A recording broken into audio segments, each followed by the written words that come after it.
Bonjour, c'est Thibault Lambert et vous écoutez Code Source, le podcast d'actualité du Parisien.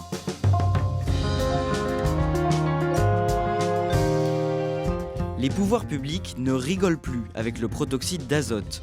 Ce gaz hilarant qu'on peut retrouver à la vente, notamment dans tous les supermarchés, est de plus en plus utilisé au cours de fêtes et de soirées entre amis. Ses effets séduisent particulièrement les plus jeunes, mais il peut aussi s'avérer dangereux et fait aujourd'hui l'objet d'un vaste trafic. On fait le point avec deux journalistes du Parisien qui ont publié un dossier sur le sujet le 2 novembre, Julien Constant du service police-justice Île-de-France et Florian Loisy de la cellule Enquête Île-de-France.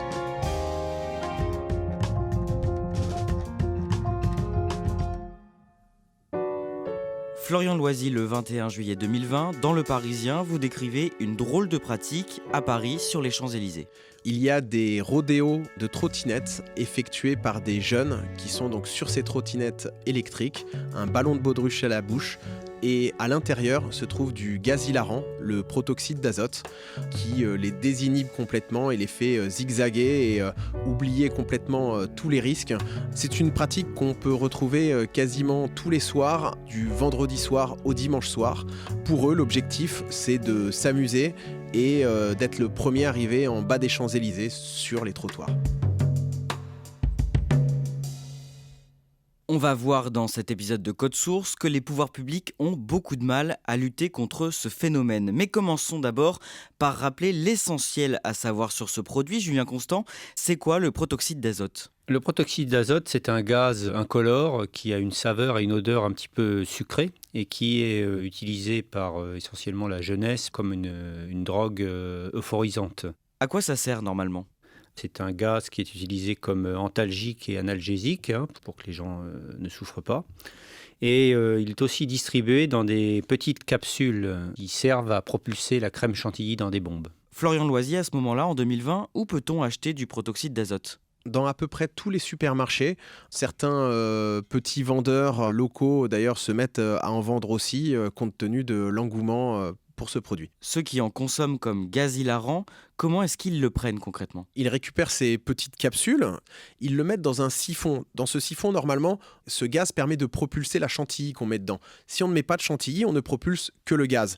Il suffit sur l'embout du siphon de mettre un ballon de baudruche et de le remplir de gaz. Une fois rempli de gaz, on porte l'embout du ballon de baudruche à sa bouche et on inspire et on expire plusieurs fois de suite le gaz hilarant jusqu'au moment où on commence à ressentir un petit picotement et une certaine chaleur. Et justement, quels sont les effets du protoxyde d'azote ? Les consommateurs expliquent qu'une certaine chaleur s'empare du corps, monte jusqu'à la tête, et c'est le moment où il y a une perte de perception totale, une impossibilité même de se retenir de rire, et ça dure une trentaine de secondes. Ces fous rires font l'objet de beaucoup de vidéos sur Internet. C'est vrai que pour les gens, se filmer à ce moment-là, c'est aussi immortaliser un moment dont ils vont se rappeler, puisque quelque part, ils sont tous ensemble en train de rire aux éclats sans avoir de raison.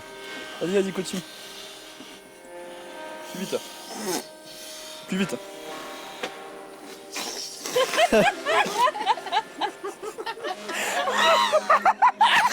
Ce phénomène a pris de l'ampleur en France depuis 3 ou 4 ans. En préparant ce podcast, on a pu voir que Le Parisien a consacré des dizaines de papiers au protoxyde d'azote depuis 2018. Mais historiquement, Julien Constant, ça fait beaucoup plus longtemps que ce produit est consommé. Ce produit est consommé depuis 1990. Il était consommé par une frange de population qui fréquente les rave parties. Cette pratique a été un peu abandonnée dans les années 2000, avant de revenir en force à partir de 2017. Florian Loisy, qui consomme ce gaz hilarant ? C'est vraiment tout le monde. On a recueilli de nombreux témoignages de personnes qui sont cadres, mères de famille, fonctionnaires même, y compris de fonctionnaires de police. Mais essentiellement, ce sont des étudiants et des lycéens, des mineurs, qui prennent ça entre eux de manière récréative à la sortie des cours, entre amis ou en soirée. Le Parisien a d'ailleurs recueilli en octobre le témoignage de Charlotte. C'est une jeune consommatrice de gaz hilarant.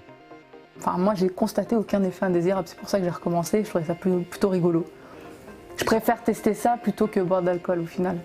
J'ai pas regardé sur Internet, j'ai pas fait de recherche sur les effets néfastes de l'azote. Mais j'ai jamais constaté dans mon entourage ou pendant les quelques soirées que j'ai fait en utilisant ce gaz de coma ou de situations qui auraient pu nous faire peur ou nous faire douter en fait. En octobre 2019, Florian Loisy, vous avez fait un papier pour raconter que ce gaz hilarant séduisait notamment des sportifs. Étant donné qu'il ne laisse aucune trace dans le corps, pour eux c'est une drogue qui est récréative et qui ne les pénalise pas en cas de contrôle antidopage derrière. On a notamment des vidéos de joueurs de foot très connus qui se filment en train de prendre ce gaz hilarant. On a là Alexandre Lacazette, qui est un Français qui a joué longtemps à Lyon. Il y a même Matteo Guendouzi, qui aujourd'hui est à Marseille. Et sur cette vidéo notamment, Matteo Guendouzi prend tellement de gaz hilarant, autour de lui tout le monde rigole, mais lui en fait il perd conscience et il s'affale sur le canapé durant quelques secondes. C'est assez impressionnant à voir. Pour cet épisode, on a interrogé le docteur Thierry Gendre, neurologue à l'hôpital Henri Mondor à Créteil.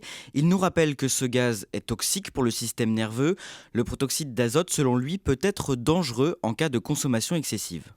Ça va des simples troubles de la sensibilité comme des fourmillements dans les mains ou dans les pieds, à des troubles de la sensibilité plus graves qui se manifestent par des troubles de l'équilibre, parfois même des difficultés pour bouger les pieds. Enfin, chez certains patients, on observe même des difficultés à la compréhension, voire même des hallucinations.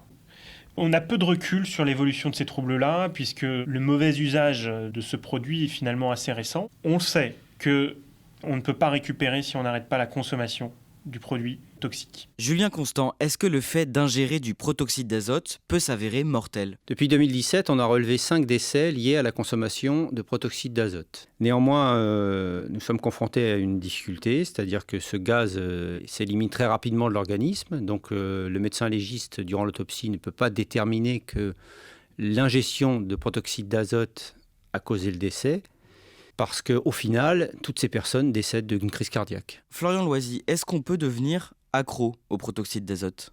Alors a priori, on peut être accro psychiquement et les médecins ont remonté plusieurs cas au ministère de patients mineurs qui n'arrivaient pas à contrôler ou à limiter leur consommation de gaz hilarant. Pendant l'été 2020, au moment de votre papier sur les rodéos des trottinettes sur les champs, beaucoup de mairies décident d'interdire la vente et la consommation des capsules de protoxyde d'azote. De nombreuses communes se sont succédées et ont toutes pris des arrêtés interdisant la détention, la consommation et la vente, sous peine d'une amende de 38 €.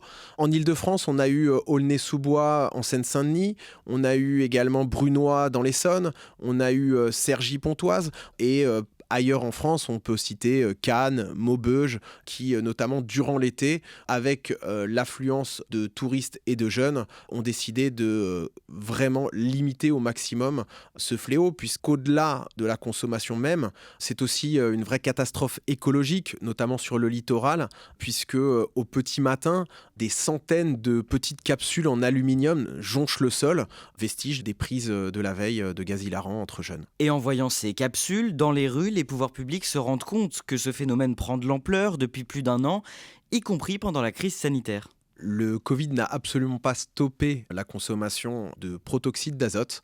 On se retrouve même à rouler parfois sur les Champs-Élysées et entendre tout un tas de bruits de ferraille parce qu'on roule sur des dizaines et des dizaines de petites capsules en aluminium qui ont été laissées là la veille par des fêtards. Julien Constant, près d'1 an plus tard, cette année, le 25 mai, le Parlement interdit la vente de protoxyde d'azote aux mineurs. Une loi sera promulguée le 1er juin. Concrètement, que dit ce texte ? Il interdit la vente aux mineurs dans les boutiques, il oblige les sites internet à mentionner que la vente est interdite aux mineurs et surtout elle va créer un nouveau délit qui est sanctionné de 15 000 € d'amende en cas d'incitation à la consommation pour les mineurs.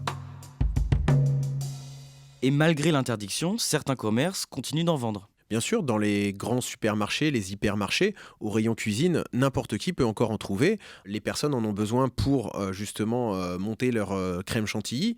Et en caisse, personne ne vérifie l'identité des clients, savoir s'ils sont mineurs ou non, lorsqu'ils achètent ces capsules de gaz hilarant. Dans les petites épiceries, ça se vend même parfois à l'unité. À l'unité, ça coûte combien ? Ça coûte 30 centimes normalement en hypermarché, mais ça peut se vendre jusqu'à 1 €, parfois 2, mais très rarement. Mais généralement, c'est entre 30 centimes et 1 € à l'unité. Et sur Internet, il est très facile d'en acheter. Les sites internet proposent de la vente en lot, ce qui permet d'être livré chez soi, d'en avoir une grande quantité pour encore moins cher. Vraiment, il y a toute une vente qui s'organise autour de ça. En plus des achats sur Internet, Julien Constant, sur des sites web classiques, il y a des trafics qui se créent, par exemple sur Snapchat. Les trafiquants de drogue qui vendent du protoxyde d'azote utilisent les mêmes ficelles que pour les autres produits. Certains même vendent d'autres produits comme du cannabis. Ils font de la livraison. On a vu dans une affaire qui est survenue en 2020 à Villeneuve-la-Garenne que certains avaient acheté des grandes bonbonnes de gaz médical qu'ils avaient chargées dans un camion et ensuite ils revendaient les doses de protoxyde d'azote dans des ballons. Cette technique des bonbonnes, combien est-ce qu'elle peut rapporter aux dealers ? Certains trafiquants peuvent émarger jusqu'à 700 € par semaine, sachant qu'ils vendent leurs doses autour de 1 € et achètent leurs bonbonnes pour une petite centaine d'euros. Dans un dossier du 2 novembre que vous avez co-signé tous les deux, Florian Loisy, vous racontez que ce gaz hilarant est parfois proposé dans des bars ou des boîtes de nuit à Paris. Oui, en plus de l'alcool qui est proposé par bouteille ou au verre, aux tables, il y a parfois des serveuses, des hôtesses qui se déplacent justement avec leur siphon et qui, moyennant 10 € en moyenne, proposent un ballon de baudruche gonflé au gaz hilarant. Certaines tables en prennent 2, 3, 4 et se les partagent à plusieurs comme on partagerait une bouteille à une table dans une boîte de nuit. Julien Constant, cet automne, le 21 septembre, à Paris, au volant d'une Smart, une conductrice de 20 ans a provoqué un accident grave sur les Champs-Élysées. Elle consommait du protoxyde d'azote. C'est un accident qui est survenu un soir. Elle était au volant et elle a renversé une demi-douzaine de personnes qui traversaient au passage Cloutet. Et l'enquête a révélé qu'elle était en train d'absorber un ballon de protoxyde d'azote au moment des faits. Et interrogée par la police, elle a déclaré qu'elle ne savait absolument pas ce qu'elle avait fait, que son pied était coincé sur la pédale d'accélérateur, ce qui est un symptôme de perte de conscience de l'utilisation de ce produit. Au-delà de cet accident, Julien Constant, dans votre enquête du 2 novembre, dans Le Parisien, vous racontez comment le deal de protoxyde d'azote devient un trafic comparable à celui des autres drogues et vous donnez l'exemple d'une récente tentative de règlement de compte. Oui, fait inédit, on a découvert qu'au mois de mars dernier, à Paris, dans le 11e arrondissement, un trafiquant de protoxyde d'azote avait été victime d'une tentative d'enlèvement une nuit. Ses agresseurs avaient réussi à le localiser grâce à Snapchat. Alors qu'il sortait dans la rue, il a été agrippé. Ils ont essayé de le mettre dans un coffre. Un couteau a jailli, il a été blessé à la main, plusieurs points de suture, une opération. Évidemment, lors des auditions, comme c'est souvent le cas dans le cadre de règlements de compte sur fond de trafic, tout le monde a menti, les gens racontaient n'importe quoi en disant qu'ils étaient là pour une dette de vêtements, etc. Mais le règlement de compte, la dette, le type dans le coffre font évidemment penser à un règlement de compte très classique sur fond de trafic. Comment font les policiers pour essayer d'enrayer ce trafic ? Ce sont des enquêtes qui commencent toujours par un flagrant délit. Donc il faut forcément qu'il y ait une provocation, qu'il y ait quelque chose de visible. Dès qu'ils voient des gens suspects qui sont en possession de bonbonnes de protoxyde d'azote, ils les arrêtent.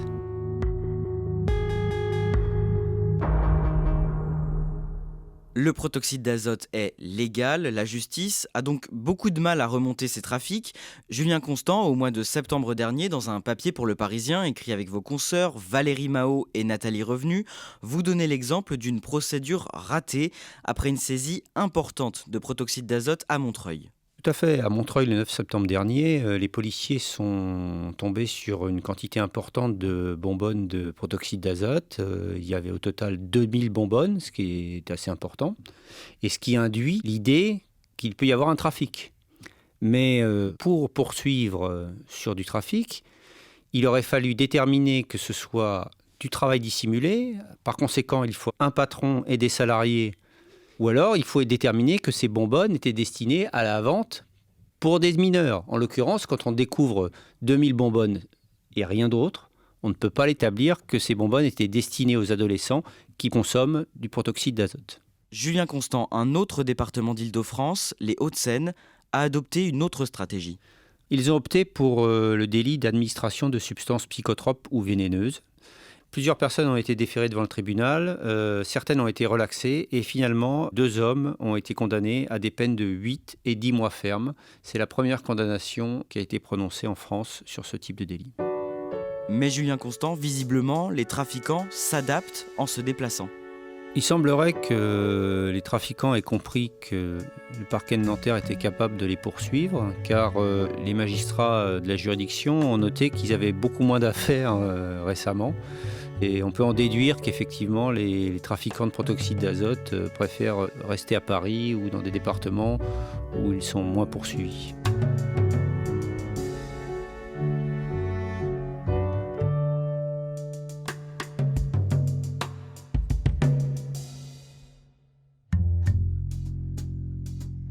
Merci à Florian Loisy et Julien Constant. Je rappelle que vous êtes respectivement journalistes à la cellule Enquête Île-de-France et au service Police-Justice Île-de-France du Parisien. Code Source est le podcast quotidien du Parisien, disponible sur toutes les plateformes audio. Cet épisode a été conçu et préparé par Jules Lavie. Production Clara Garnier-Amouroux, Sarah Amni et Raphaël Pueyo. Réalisation Julien Moncouquiol. Si vous aimez Code Source, n'oubliez pas de vous abonner, de nous laisser des petites étoiles ou un commentaire sur votre application préférée. Vous pouvez aussi nous écrire codesource@leparisien.fr.